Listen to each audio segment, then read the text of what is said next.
The other big story that's breaking, Zee Entertainment's promoters are all set to sell up to 50% of their stake in the company to a strategic partner. The promoters, in their press release to the exchanges, said that the stake sale is a step towards making Zee Entertainment a tech media company. Mangalam Maloo now joins us with more details. Mangalam, this also comes as a surprise, looking at bringing a strategic investor on board Zee's promoters.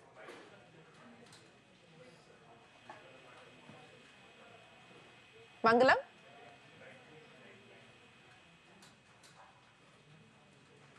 We've lost that line. We'll get Mangalam back on with us. But as I pointed out, that this is a surprise that they are looking at offloading. The promoters are looking at offloading 50% and bringing a strategic partner on board. What we were hearing and the expectation was that as far as ZEE5 is concerned, which is their OTT platform, which is something that Zee is betting big on, they were looking at the possibility of perhaps bringing an investor on board there. But now looking at offloading 50% stake in Zee Entertainment itself. Mangalam back with us. Mangalam, the street surprised by this move? Absolutely, Shireen. You know, it is surprising, interesting, and for the lack of a better word, rather bizarre development that is taking place at Zee. Promoters selling 50% of their stake. So promoters, as of the last reporting, hold about 41.6% stake in the company, which would amount to roughly around 17,000 crore rupees, of which if they're looking to offload 50% stake, they might raise roughly around, 8,000 to 8,500 crores from this. The intent is rather confusing. I've been speaking to a lot of analysts on this. They're kind of perplexed as to what the purpose of this could be.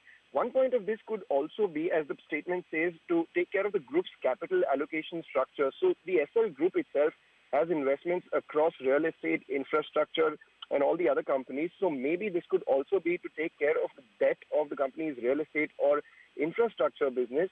But for Zee itself, it will be very interesting to know who the global partner is.